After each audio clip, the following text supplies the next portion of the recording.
Ганцхан нөөцөгчтэй Ус аймгийн иргэдийн төлөөлөгчдийн хурал хүрээлэн байгаа орчны эсрэг гэмтгэрээс урьдчилан сэргийлэх дэд зөвлөлтөө MBC телевиз хамтран эко сэргийлэгч цуврал нэвтрүүлгийг үзэгч олондоо хүргэж байгаа билээ. Тэгэхээр энэ удаагийн нэвтрүүлгийн бас 3 дахь дугаарын сэдэв бол ой хээрийн төмөрт тавих гэмтгэрийн талаарх ойлголт. За ялах шийтгэл хоруу шиг энэ төрлийн гэмтгэрээс урьдчилан сэргийлэх арга хэмжээний талаар бол холбогдох байгууллагуудын төлөөллийг бол оролцуулан нэвтрүүлгээ эхлэхэд бэлэн боллоо.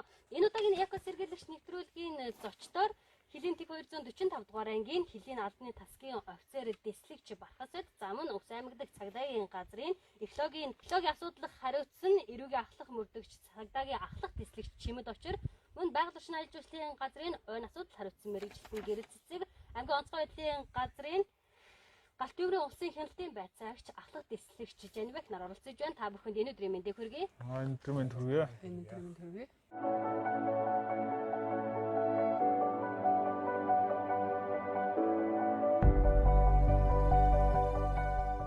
За тэгэхээр нэвтрүүлгийн хамгийн ихний асуултаа аймгийн байгаль орчны аялал жуулчлалын газрын ойн асуудал хариуцсан мэрэгжилт нь Гэрэл Цэцэг тавья гэж бодлоо. За тэгэхээр ер нь бол Ус аймгийн нийт нутаг дэвсгэрийн ойн сан бүхий газрын талбай за нөөцийн талаар эхлээд ярихгүй юу? Ус аймгийн ойн сан нь 236,629 га талбайтай.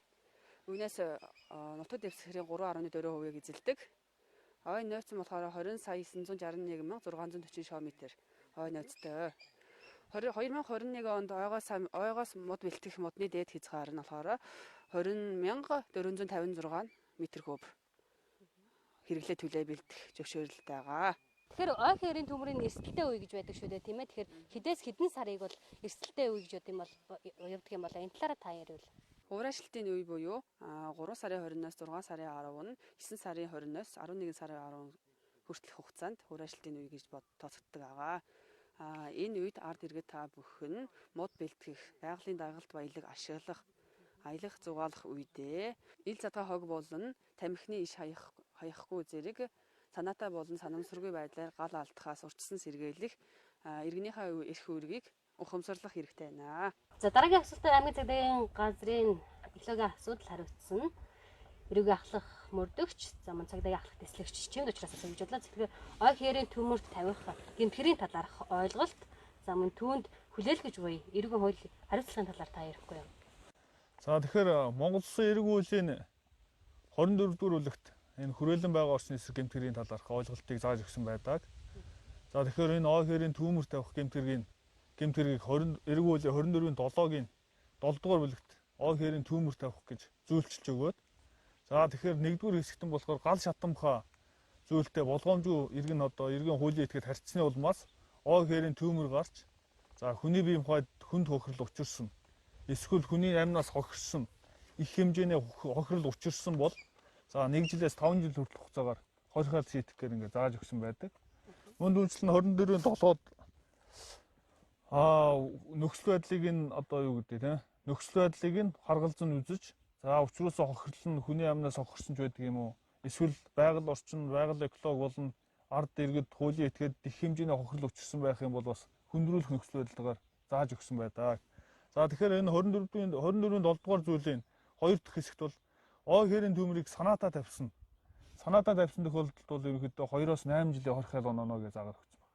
Тэр нь яг хохирол хор үүсэх шаардахгүйгээр тухайн этгээд хуулийн этгээд иргэн ямар нэгэн байдлаар санаатаагаар ойн сан бүхий газарт болно. Шатах боломжтой тийм хээр хөдөө гэдэг юм уу тийм газарт алт төмрийг санаатаагаар тавьсан тохиолдолд бас ялыг нь хүндрүүлж оногдуулахар заасан байдаг. За тэгэхээр энэ хүндрүүлэх нөхцөл байдлыг нь зааж өгөөд энэ гэмтгэрийг улмаас тийм ээ хүний эрүүл мэнд хүнд хохирол учирсан, эсвэл хүний амнаас хохирсон тохиолдолд, за мөн дүүнчлэн их хэмжээний хохирол учирсан бол 5 жилээс 10 жил хүртэлх хугацаагаар хорхоо шийтгэхээр ингээд хуулийн заалт эрүүг хариуц хүлээхээр заагаад өгсөн байдаг. Тэгэхээр энэ төрлийн гэмтгэргийн субъектив санаа сэтлэр нь бас ингээд эрүүг хууль дээр ангил зүйчлэл өгсөн байдаг юм аа. Санамсар бол нэг ёсны ерөнхийдөө иргэн хуулийн этгээд янз бүрийн байдлаар хөдөө явж байгаа санамсар болгоомжгүйгээр тамхины ишээ хаях тийм ээ. Эндээс болоод ой хээрийн галт төмөр үүсээд байгаль экологид их хэмжээний хохирол учирсан, эсвэл хүний биед хүнд хэмжээний хохирол учирсан бол энийг бас арай 1-5 жилийн хорхол оногдуулахаар ингэ заагаад өгсөн. Харин Хэрв санаатаагаар янз бүрийн байдлаар өөр бус гэмтгэрийг нуунд дарагдуулах, янз бүрийн өөр санаа сэтлэр санаатаагаар хээрийн төмөр тавьж байгаа тохиолдол юм бол ерөөсө хүндрүүлэх нөхцөл байдал гэж үзээд энэ дээр тавиад хохирол учраагүй байхад хохирол одоо юу гэдэг бага хэмжээний талбай бага хэмжээний хохирол учирсан ч гэсэн 1-5 жил хүртэлх хугацаагаар хорихолж байгаад өгсөн.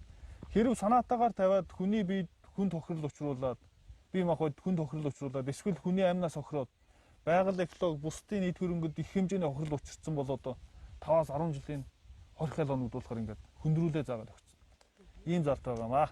Эргэн танд төмрийн аюултай үе буюу хавар намрын үлрэлт 3 дугаар сарын 20-оос 6 дугаар сарын 10, 9 дугаар сарын 20-оос 11 дугаар сарын 10-ны хооронд ойд амралт зугаалгаар явах, самар жимс түүх, мод бэлтгэх, ил гал гаргах зэрэг нь хориотой болохыг анхааруулж байна.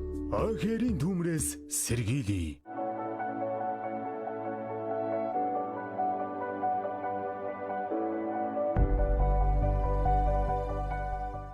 Экосэргэлэгч нэвтрүүлэг үзэгч олондоо үргэлжлэн хүрч байгаа нэвтрүүлгийн зочин аймгийн онцгой байдлын газрын галт төврийн усын хяналтын байцаагч ахлах дэслэгч Жанбектэй уулзаж байна. Танд өдрийн мэндийг хүргэе.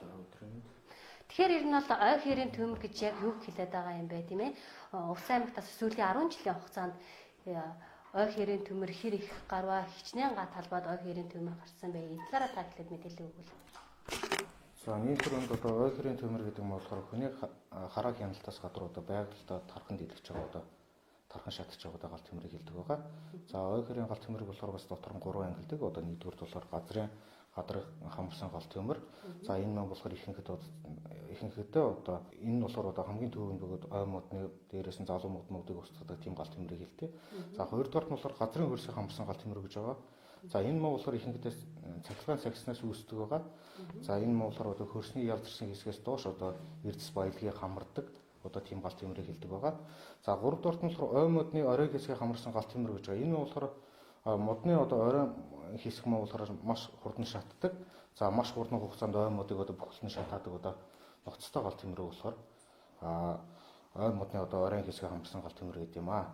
За сүүлийн 10 жилийн хугацаанд гэхэд одоо Увс аймгийн хэмжээнд одоо нийтдээ Бөхмөр нь Давстан Малчин Наран булаг Өндөр хангаас Сагил Түргэн Цаа ярхан Тэс Улаангом зэрэг нийтдээ 11 сумдад одоо давхцсан тоогоор нийтдээ 82 удаагийн ой хэрийн галт төмрийг хүлээн авсан. За үүний улмаас болохоор одоо нийтдээ 7900 га талбай шатаж одоо байгаль эхлэлд болохоор 2.3 тэрбум одоо төгрөгийн одоо хохирлуулж болсон тийм статистик мэдээтэй байгаа. Тэгэхээр ер нь бол ой хэрийн төмөртэй холбоотойгоор ер нь ямар албан бичгүүд бол хэрэгжиж байгаа энэ талаараас яриулъя. За ой хэрийн галт төмрөөс урьдчилан сэргийлэх тэмцэх бүх шатны төрийн болон төрийн бас байгууллагын иргэн хуулийн этгээдээ одоо хамтын ажиллагааг сайжруулах зам нь одоо ажлын чанар үр дүнгээ дэвшлүүлэх зорилгоор одоо улсын онцгой комиссийн даргын 02 дугаар албан даалгавар зам нь онцгой ерөнхий газрын даргын 02 дугаар албан даалгавар зам нь түүнийг үндэслэн одоо уран бүтээний хэмжээнд түүнийг хэрэгжүүлэх зорилгоор одоо аймгийн засаг даргын ой хэрийн галт төмрөөс урьдчилан сэргийлэх тэмцэх одоо 02 дугаар албан даалгавар орсон байгаа. За ой хэрийн галт төмрийн одоо эрсдэл өндөр хүр ажилтны аюултай нийт аюултай одоо зэргийг болохоор одоо аймгийн ус цагаар уршны шимжлэгээний төвөөс тогтоодог байгаа. За галт төмрийн юм гэдэг нь болохоор одоо нутагтын өсгөрт ой хэрийн галт төмөр гарах одоо байгалийн нөхцөл бүрдсэн хур ажилтны үе маань болохоор одоо жил бүрийн 3 дугаар сарын 20-ны өдрөөс 6 дугаар сарын 10-ны өдөр мөн 9 дугаар сарын 20-ны өдрөөс 11 дугаар сарын 10-ны өдрийн хооронд байдаг. За хавар намрын хур ажилтны үед ой хэрийн галт төмрөөс одоо урьдчилан сэргийлэх одоо гарсан галт төмрийг илрүүлэх за шуурхай мэдээлэх унтраах зорилгоор одоо бүх шатны засаг дарга болно одоо ой асуудал ирсэн төрийн захиргааны байгууллагатай хамтран одоо эрсдлийн өндөртэй бүс нутагт одоо хөдөлгөөнд тэргүүлэх хяналт цэгийг одоо гарган бид нар ажиллаж байгаа. За тэгэхээр ер нь бол аймгийн онцгой байдлын газраас ер нь бол ой хэрийн төмөрөөс урьдчилан сэргийлэх чиглэлээр бол ямар ажлыг зохион байгуулж байгаа энэ талаараас яриул. За ер нь бол нийт төрөнд болохоор ой хэрийн галт төмөрөөс урьдчилан сэргийлэх зорилгоор бас дараах арга хэмжээдэг авч хэрэгжүүлэх ёстой. Нэгдүгээр болохоор одоо төмрийн айл өргөд одоо халуун үнс нормоо одоо тавлаа өгөх нүкс аванд хийх шаардлагатай. За мөн тамхи шүтэнцний галыг ил задгаа түлхэхгүй байх. За мөн хур ажилтнууд ой хэрд ил задгаа бас гал түлхэхгүй байх. За төлсөн гал асаасан шүтэнц одоо үнс цог нормоо бас бүрэн унтраах тий. За мөн түүнээс гадна насанд хүрээгүй хүүхдийг бас ой хэрийн галт төмрийн аюултай үед болохоор одоо шүтэнц гал шүтэнцтэй одоо асаагууртаа ингээд явуулахгүй байх. За мөн одоо хөдөө орон нутагт одоо хуурай өвс ихтэй хэрийн бус молын бэлчээр болохоор одоо машин техник хэрэгсэлтэй явах юм бол оч баригчтай явах тий. За түүнээс гадна одоо гэр байшин молын хашаас гаравчих худагны эргэн тойронд одоо 1.5 м-ээс 2.5 м-ийн өргөнтэй одоо зургас татах. За мөн одоо бас эргэн айл өрхөд маань болохоор одоо өөрсдөө шаардлагатай одоо багц хэрэгслийг бэлдэх шаардлагатай. Энэ нь болохоор одоо өөрийгөө болон бусдын амнаас эрүүл мэнд эд хөрөнгийг хамгаалах. За ой хэрийн гал төмрөөс хамгаалах одоо үржилэн сэргийлэх эрүүл аюулгүй орчинд амьдрах тийм баталгаа болт юм аа. За иргэдийн санамсаргүй болгоомжтой байдлаас үүдл нь одоо хүний амнаас эд хөрөнгө одоо хохирол учруулах эсвэл одоо ногоон бүсэд хохирол учруулах юм бол одоо Монгол Улсын зөрчлийн тухай хуулийн дагуу хариуцлага тооцдог байгаа. За энэ нь болохоор Монгол Улсын зөрчлийн тухай хуулийн дагуу одоо хуулийн дээр одоо 5.14-р зөвлөлд одоо галын аюулгүй байдлын тухай хууль зөрчиж байгаа. Энэ нь болохоор одоо эргэн хуулийн этгээд маань галын аюулгүй байдлыг хангах үүргээ биелүүлээгүй эсвэл галын аюулгүй байдлын журам одоо мөн галын аюулгүй байдлыг хангах талаар хүлээсэн үүргээ биелүүлээгүй байх юм бол за учирсан хохирлыг нөхөн төлөөж одоо хүнийг 101-тэй тэмцэх хэмжээний төгрөгөөр хуулийн этгээдийг одоо 1,000-тэй тэмцэх хэмжээгээр төгрөх тийм хуулийн санкцтай байгаа. За мөн зөрчлийн тухай хуулийн 7-9 дээр байгаа ойн тухай хууль зөрчих гээд. За энэ нь болохоор одоо төмрийн аюултай ой хэрийн бүс нутгийн өсвөр нас залуу одоо өсвөр залуу шүрмэс шатсуу хуурай унанг модонд одоо бэлтгэлийн хаягдлыг үзэсгэлэг цэвэрлэгөө талбай дээр одоо ил задгаа галт төлөх юм бол за хоёрдугаарт бол одоо мод бэлтгэлийн талбай цэвэрлэгтэй шатаа гаргыг хэрэгэлсэн бол тий. За гуравдугаарт нь болохоор шатах тусгай материал шингээс нь цаас дээрээс нь давуу хөвн бусад эзэлсэг болохоор ил задгаа хайсан бол за мөн тээврийн хэрэгслийн бусад техник шатахунаар одоо зорчихтой одоо тамхи татах гал төлөхтэй дэлбэрх аюулгүй хог бүхий аюулгүй үнс шүтэнц хаях. За мөн уч өргөшөө тээврийн хэрэгслийг ашигласан бол одоо хүний 301-тэй тэмцэх хэмжээний төгрөгөөр одоо хуулийн этгээдийг одоо 3,001-тэй тэмцэх хэмжээний төгрөгөөр дургах одоо тийм бас хуулийн санкцтай байгаа. Тэгэхээр ер нь бол сүүлийн жилүүд ой хэрийн төмөр гарч байгаас шалтгаан нөхцөл юунаас болж ой хэрийн төмөр гараад байна вэ? Энэ талаас ярил. За ой хэрийн төмөр гарч байгаа шалтгаан нь болохоор одоо иргэд маань аял зугаалах одоо амралтаар явахдаа болохоор ил задгаа галт төлдөг. За хуурай өвсөхтэй газар болохоор уч баригч машинтай явдаг. За дээрэс нь одоо татсан тамхи асаасан одоо үнс нөрийнхаа одоо цогийг бүрэн унтраадгүй. За мөн одоо галт төмрийн аюултай халуун үнс нөрмөөс бас тусгаалсан бэлдсэн одоо таглаа өгөхөс саунд хийдгүү. Дутуу унтраадаг. За мөн одоо насанд хүрээгүй хүүхдийг төмрийн аюултай дуулахаар одоо шүтэнц гал шүтэнц асаагартаа бас хэрд явуулдаг. Тийм учраас болохоор ингээд галт төмрийн шалтгаанууд ой хэрийн галт төмөр гарч байгаа шалтгаанууд нь болохоор үндсэндээ бас энэ иргэдийн одоо болгоомжгүй санамсаргүй байдлаас үүсэж байгаа. Иргэдийг бас галт төмрийн аюулаас урдсан сэргийлж бас анхааруулж хэлвэл тийм ээ. За иргэн айл өрхөх нь ой хэрийн төмөр гарсан тохиолдолд онцгой байдлын газар болно одоо тухайн орон нутгийн төрийн захиргааны байгууллагуудад бас яаралтай мэдэгдэж бас одоо төмөр унтрах ажиллагаанд иргэнийхээ үүргээ биелүүлж оролцохыг бас уриалж байна. Иргэн та ой хэрийн төмөр гарахаас урдсан сэргийлэхийн тулд юуг мэдж байх ёстой вэ? Асаасан гал, шүтэнц, татсан тамхиа бүрэн унтраах, ил задгаа гал түлхэхгүй, татсан тамхины ич, шүтэнцийг ил хаяхгүй байх. Үрээшилтэхтэй салхи шурахтай үед үнс нурмаа, угсан нүх, тагтаа битүүс саунд хийж занших. Хавар намрын үлдэрэлд өвсөхтэй газараар автомашин, мотоциклтэй зорчихгүй байх. Машин техникийн утааны яндан оч баригчтай болгох. Насанд хүрээгүй хүүхдийг төмрийн аюултай үед ой хэрт, шүтэнц асаагууртаа явуулахгүй байх. Иргэн айл өрх бүр гал төмөр унтраах багаж хэрэгсэлтэй байх. Төмөр гарсан тохиолдолд онцгой байдлын алба болон орон нутгийн засаг захиргаанд яаралтай мэдээлэл. Төмөр унтраах ажиллагаанд иргэний үүргийн дагуу оролцох үүрэгтэйг анхаарна уу?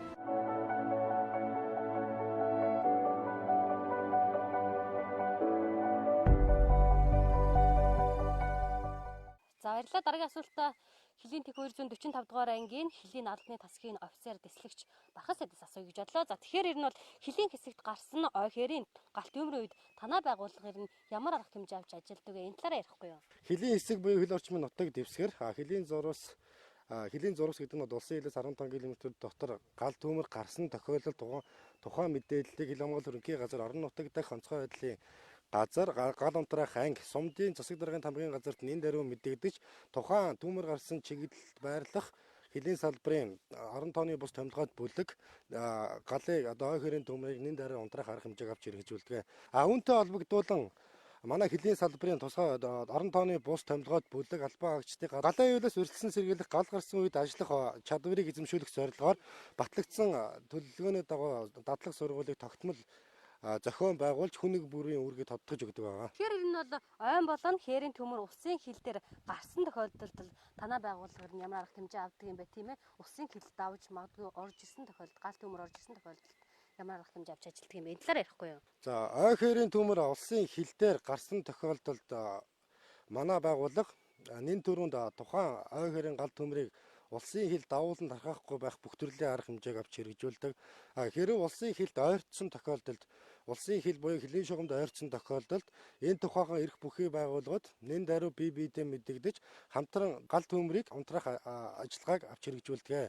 Хэрэв хилэлцэн тохирогч нөгөө тал буюу одоо Оросын холбооны улсын талаас гарсан гал төмөр Монгол улсын талд Монгол улсын нутгийг дэвсгэр тархаж одоо эд материалын охирол учруулсан тохиолдолд эрх бүхий байгууллагууд комисс томилон тухайн гал төмрийн тархалтын хэмжээг тогтоож акт үлддэг байна. Заарлаа. Тэгэхээр улсын хил дээр гарсан төмрийг унтраах зорилгоор ер нь бол хоёр тал хамтарсан ажиллагааг хэрэгжүүлдэг. Энэ үед ер нь бол албан хаагч иргэд улсын хилээр хэрхэн нэвтрэх вэ? Энэ талаараа та асууя. Хил залгаа улстай хамтран хил дамнан гарсан ой хээрийн гал төмрийг унтраах төмрийн тархалтыг таслан зогсоох үйл ажиллагаа явуулж байгаа томилгоод албан хаагч иргэдийг хэлбэршүүлсэн журмаар улсын хил нэвтрүүлэх асуудлыг хөлийн асуудлаар байгуулсан Монгол улс олон улсын гэрээ хэлцээрийн дагуу зохион байгуулдаг. Энэ ямар учиртай юм бэ гэмүүд одоо жишээ нь Увс аймгийн Давс сумын газар нутагт ой хээрийн төмөр гараад улсын хил давсан тохиолдолд Оросын холбооны улсын талаас тухайн чиглэлд одоо ирэх боломжгүй гэдэг юм уу эсвэл одоо бартаасаад ихтэй учраас Монгол улсын талаар тойрж орох тохиолдолд тэр хүмүүсийг одоо энэ хөлийн асуудлаар байгуулсан Монгол улс олон улсын гэрээ хэлцээрийн дагуу шууд нэвтрүүлэх боломжтой байгаа. Одоо нэг үгээр хэлэх юм бол одоо тухайн хүмүүсээс одоо паспортын шалгах гэдэг юм уу эсвэл яг бомб газараа гаргах гэдэг юм уу тэр асуудал дээр бол ерөнхийдөө Монгол хөлийн асуудлаар байгуулсан Монгол улс олон улсын хэлэлцээрийн дагуу зохион байгуулдаг байгаа. Нөгөө талаар хэлэх юм бол одоо манай талаас Оросын холбооны улсын тал руу гарсан гал төмрийг унтраах зорилгоор Оросын холбооны улсын талаас манай талд хүч нэмэгдүүлэх шаардлагаар одоо тухайн томилгоод албан хаагч юм уу эсвэл одоо ард иргэд орж ирэх шаардлагатай болох юм бол шууд нэвтрүүлэх эрхийг одоо энэ хөлийн асуудлаар байгуулсан Монгол улс олон улсын гэрээ хэлцээрийн дагуу зохион байгуулах ажлыг бол ерөнхийдөө гэрээн дээр заагаад өгсөн байгаа. За баярлалаа.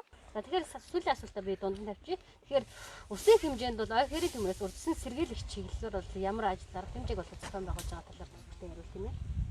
За энэ Монгол улсын хэмжээнд Монгол улсын онцгой комиссоос одоо 2020-21 онд одоо албан даалгаврууд гаргасан байдаг.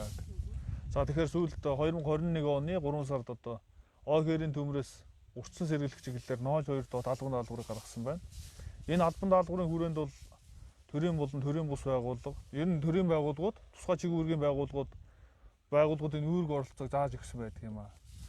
Тэгэхээр энэ арга хэмжээний хүрээнд одоо ноож 2 доод албан даалгаврын хүрээнд цагдаагийн байгууллагаас энэ ой хээрийн төмөр тавих гэмт хэрэг одоо тийм ээ ой хээрийн төмрөөс урьдчилан сэргийлэх чиглэлээр урьдчилан сэргийлэх түүнийг мөрдөн шалгах тийм ээ эргүү харилцаа оногдуулах чиглэлээр ямар ажил арга хэмжээ зохион байгуулах талаар тэр ойлголтыг нь тухайн албан даалгавар дээр зааж өгсөн байдаг. За цагдаагийн байгууллагаас бол ерөнхийдөө онцгой байдлын газартайгаа хамтраад тухайн төрлийн гэмтгэрээс урьдчилан сэргийлэх чиглэлээр ажил арга хэмжээ зохион байгуулнаа. Нэгдүгээрт нь.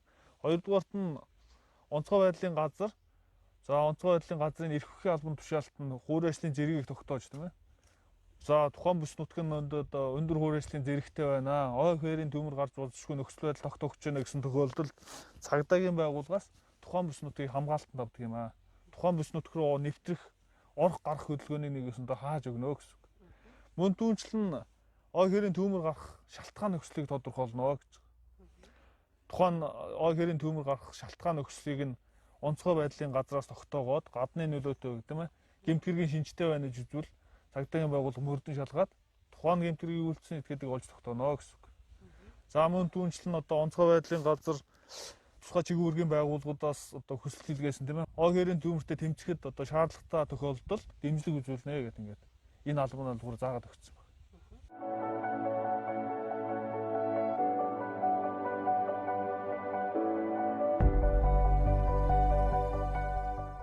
Тэгэхээр ой хэрийн төмрөөс урьдчилан сэргийлэх чиглэлээр бол ямар арга хэмжээг авч ажилладаг юм бэ? Энийг бол бас хүн тус бүрт нь тавья гэж бодлоо. Тэгэхээр энэ талаараа та бас ярихгүй юу?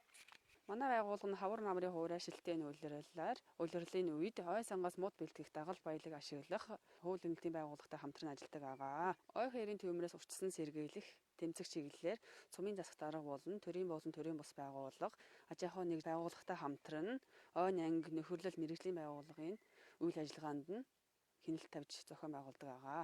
Ой хэрийн төмрөөс хамгаалах, хамгаалтын шорон зурвас татах, ой цэвэрлэгээ хийх ажлыг тухайн сумдын засагт арга нартай хамтран ажилладаг. Сумдын засагт арга нартай хамтран төмрийн эрсдэл аюул өндөртэй үед эргүүл хяналт шалгалт хийх цэг байгуулдаг. Ой цам бүхий газарт үйл ажиллагаа явуулж байгаа аж ахуйн нэгж байгууллага нөхөрлөлийн гишүүд албан хаагчдад сургалт зохион байгуулдаг байгаа. Улсын онцгой комиссийн 2021 оны 3 дугаар сард гарсан 02 доод албан даалгаврын хүрээнд хил хамгаалах байгууллагын үндсэн чиг үүрэг нь бол улсын хилдээ гал гарсан тохиолдолд улсын хил давуулахгүй байх.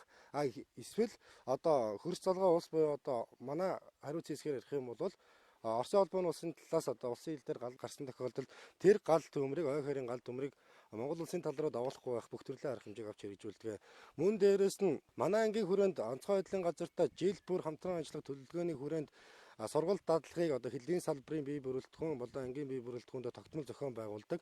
Хоёрдугаарт гэвэл одоо хилийн салбарын галын аюулаас урьдчилан сэргийлэх гал унтраах анхан шатны багц хэрэгслэр хангах үйл ажиллагааг явуулдаг. За гуравдугаарт улсын хил дээр гал гарсан тохиолдолд эсвэл одоо Оросын холбооны улсын талаас одоо Монгол улсын талаараа улсын хил даваад орж ирсэн гал унтраахад Оросын холбооны улсын талаас хүч хэрэгсэл шаардлагатай тохиолдолд тэдгээр хүмүүсийг тэдгээр албан хаагчдыг хэлбэрсуушин журмаар улсын хил нэвтрүүлэх асуудлыг хилийн асуудлаар байгуулсан Монгол улс олон улсын гэрээ хэлцээрийн дагуу нэвтрүүлэх бүрэн боломжтой байдаг. За баярлалаа. Улс аймгийн иргэдийн төлөөлөгчдийн хурал хүрээлэн байгаа орчны эсрэг гэмт хэрэгээс урьдчилан сэргийлэх дэд зөвлөл MBC телевизтэй хамтран эко сэргийлэгч цуврал нэвтрүүлгийг хүргэж байгаа байлаа. Тэгэхээр энэ удаагийн нэвтрүүлгээр ой хэрийн төмөр тавих гэмт хэргийн ойлголт ял шийтгэл хор уршиг за энэ төрлийн гэмт хэрэгээс урьдчилан сэргийлэх чиглэлээр ямар арга хэмжээ авч ажилладаг талаар бол тухайн холбогдох байгууллагуудын төлөөллийг бас оролцуулан 3 дугаараа үзэгч олондоо хүргэлээ. Нэвтрүүлэгтэй хамтайсан үзэгчдэд баярлалаа. Энэ удаагийн дугаарын зочдоор Хилийн Тех 245 дугаар ангийн Хилийн албаны тасгийн офицер дэслэгч Бархас байд. За мөн аймгийн байгаль орчин аялал жуулчлалын газрын ойн асуудал хариуцсан мэрэгжилтэн Гэрэл Цэцэг Ус аймаг дахь цагдаагийн газрын экологийн асуудал хариуцсан эрүүгийн ахлах мөрдөг цагдаагийн ахлах дэслэгч Чимэд Очир, за мөн аймгийн онцгой байдлын газрын галт төмрийн улсын хяналтын байцаагч ахлах дэслэгч Жанбек нар оролцлоо. Нэвтрүүлэгт хамтаас үзэгчтэй баярлалаа. Дараагийн дугаараар иргэн уулзлаа. Түр баяртай үзэгчтэй. Сүүлийн жилүүдэд манай оронд гарсан ой хэрийн төмөрт олон мянган га ой баялаг бэлчээр малын өвөлжөө хаваржаа болон иргэдийн орон гэр шатаж хүний амь эрсдэж мөн олон тооны мал хоргодож асрыг хохирол учирсаар байна. Төмөрийн цаг агаарын хуур ашиг аянганаас үүдэлтэйгээс гадна манай оронд жил бүр гардаг ой хэрийн төмрийн 90% нь хүмүүсийн болгоомжгүй буруу үйлдэлээс үүдэн гардаг. Гал төмрийн аюултай үе бол жил бүрийн 3 сарын 20-оос 6 сарын 10-ны өдөр, 9-р сарын 20-оос 11-р сарын 10-ны өдөр хүртэлх хугацаанд байдаг. Одоо ой хэрийн төмрөөс урьдчилан сэргийлэхдээ юу анхаарах талаар хамтдаа хэлцгээе. Дорж байх уул ус тэгшгэн ургамал ногоо жигдэхэн сайхан газар амьдардаг. Тэдний үнсээ тусгайлан бэлдсэн таглаатай төмөр савнд хийж заяжсан. Харин энэ хэмгоо ашигла ил задгаа асгаад байвал цог нь хийсээд төмөр гарах аюултай. Орон нутгийн иргэд малчид гэр байшин малын хашаа сарвчны иргэн тойронд хамгаалтын шорон зурвас татах хэрэгтэй. Иргэнийхээ үргийг ухамсарласан доржгоо шиг ингэж шорон зурвас татснаар амь нас эд хөрөнгө мал байгалийн баялгаа галын аюулаас хамгаалж чадна. Харин нөгөө хингуй бас л шорон зурвас татсангүй. Доржгоо ой хэрт явахдаа асаасан чүдэнц тамхины гал цогоо байнга бүрэн гүйцэд унтраадаг болохоор гал төмөр гарахгүй. Тэгвэл энэ нөхөр шиг ингээд ил задгаа хаяад байвал түүмэр тавьж болцсон шүү. Мөн мотоцикл болон бусад тээврийн хэрэгслийн яндангаас гал авалцах магадлалтай. Доржгоо хүүхдүүд хотын утаанд байсан болохоор цэвэр агаарт гарахаар нэг өдөр ирж ойруу давхицгаалаа. Гэтэл хажуугаар нь хар утаа олгойдуулан оч гялалзуулсаар трактор явж өнгөрсөн. Оч баригчгүй техник гал тавьж болцсон шүү. Тэд ойн чөлөөнд ирж түүдэг асааж хоол ундаа хийхдээ аавынхаа заа зургаснаар гал алдхаа сэрэмжилж зурвас хийсэн нь цаашаална. амарч зугааж байгаа бусад хүмүүс төлсөн галаа унтраалгүй орхижээ. Ингэж хэрхэвч болохгүй. Ой хэрийн төмрөөс урьдчилан сэргийлийг гисэн сэрэмжлүүлэх самбар байсаар байхад энэ нөхөр тамхи татаж чүдэнснийхээ галыг бүрэн унтраалгүй гал тавих шахам нэг сууж байх юм. Ийм жижиг зүйлээс л төмөр гарч их хохирол амсдаг. Ногоон бүсэд үйл ажиллагаагаа явуулдаг нөхөрлөл аж ахуй нэгжин төмрийн хуур ашиглалтын үед мод бэлтгэхдээ хөдөлмөр хамгааллын аюулгүй ажиллагааг сайтар хангаж учирч болзошгүй төмрөөс өөрийгөө болон бусдыг хамгаалж байна. Харин хууль бусаар мод бэлтгэж байгаа энэ нөхдүүд энэ шаардлагыг хангаж ажиллахгүй. Ой хэрийн төмрөөс урьдчилан сэргийлэх зорилгоор хамгаалтын шороон зурвас татаж төмөр унтраах багж хэрэгслийг нөхөрлөл аж ахуй нэгжүүд маань зайлшгүй бэлтгэжээ. Гэтэл нөгөө нөхдүүд зурвасч таталгүй. Түүдэг галаа тойруулан хамгаалалт хийлгүй. Налаагаа сууж байгаа нь үнэхээр буруу. Галын аюулгүй төхөөрөмжөөр тоноглоогүй тээврийн хэрэгслээр зорчдоггүйг тэд сайн мэддэг болохоор машин техникээ зөв тоногложээ. Харин хууль бусаар мод бэлтгэдэг нөхдүүд аюулгүй байдлыг хангаагүй машинаар сүнгэн үржилж явах юм. Ингэж болохгүй дээ. Эргэн та ой хэрийн төмөр гарахаас ямагт болгоомжлж. Хэрв төмөр гарсан бол 101, 105 дугаарын утсанд мэдэгдэг. Төмрөөс урьдчилан сэргийлж гал төмөр унтраахад оролцоорой. Ой хэрийн төмрөөс хамтдаа сэргийлье.